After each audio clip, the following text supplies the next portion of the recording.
এই যে বিশাল দিগন্ত বিস্তৃত সূর্যমুখীর মাঠ, এই সূর্যমুখী কিন্তু তেল উৎপাদনের জন্য আমরা বলি তেলবীজ জাতীয় ফসল।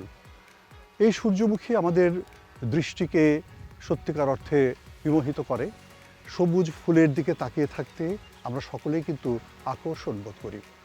এবং এটাও সত্যি কথা, সূর্যমুখীর এই মাঠ প্রত্যেকের কাছে আকর্ষণের বিষয়।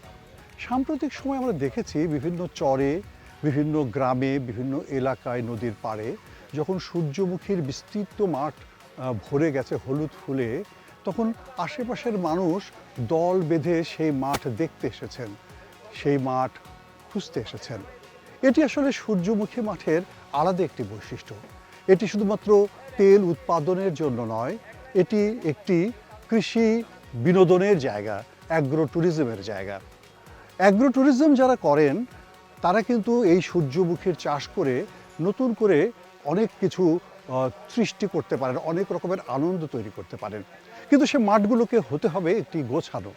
যদি মাঠের মাঝখান থেকে হাঁটা চলার একটি জায়গা থাকে, মাঠের মাঝখান থেকে যদি ছবি তোলার মতো জায়গা থাকে, তাহলে মাঠের উদ্যোক্তারা কিন্তু টিকিট করেও সূর্যমুখী মাঠের ভেতরে যাওয়ার ব্যবস্থা করতে পারেন। এরকম কিন্তু কিছু ঘটনা ঘটেছে কুমিল্লাতে এবং অন্যান্য জায়গায়, যেখানে 5 টাকা 10 টাকার টিকিট করে অনেকে সূর্যমুখীর মাঠ দেখতে যাচ্ছেন।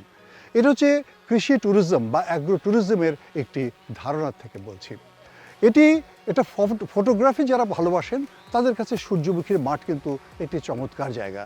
বাচ্চা বাচ্চা ছেলেমেয়েরা যারা ফুল দেখেনি বা গ্রাম বা প্রকৃতিকে দেখেনি, তাদের কাছে সূর্যমুখীর মাঠ একটি ভালো জায়গা। তাহলে একদিকে এটি যেমন নাকি আমার তেল উৎপাদনের জায়গা, অপরদিকে এটি কিন্তু আমার বিনোদন উৎপাদনের জায়গা। আমরা সূর্যমুখীকে অ্যাগ্রো ট্যুরিজমের একটি কম্পোনেন্ট হিসেবে কিন্তু বিচার করতে পারি। আবার কোনো কোনো গ্রাম তারা কিন্তু নিজেরা পুরো গ্রামটিকেই সূর্যমুখী গ্রাম হিসেবে ডিক্লেয়ার করতে পারেন। ঢাকার পাশে যেমন আছে গোলাপ গ্রাম, একটি গোলাপ গ্রামে সবগুলো গোলাপ বাগান, অনেক মানুষ সেখানে গোলাপ কিনতে যায়, দেখতে যায়। একই রকম কোনো কোনো গ্রামে যদি 10 বিঘা, 20 বিঘা, 30 বিঘা, 40 বিঘা জায়গায় একই সাথে সূর্যমুখী হয়, সেটা হতে পারে সূর্যমুখীর গ্রাম। এবং সেখানেও কিন্তু মানুষ যেতে পারেন দল বেঁধে অবসরে ছবি তুলতে।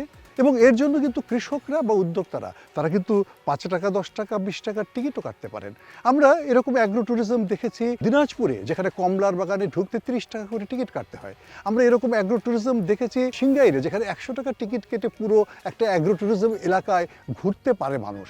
তাহলে কৃষির প্রতি মানুষের যে আগ্রহ আছে, সে আগ্রহটাকে কিন্তু আমরা জাগ্রত করতে পারি যদি সূর্যমুখীর বাগান করি, চমৎকার করে পরিকল্পিত করে, সুন্দর ছোট ছোট প্লট, সুন্দর ছোট ছোট হাঁটার পথ, সুন্দর ছবি তোলার জায়গা, এবং এগুলো করে কিন্তু সূর্যমুখী হতে পারে অ্যাগ্রো ট্যুরিজমের একটি চমৎকার অঙ্গন।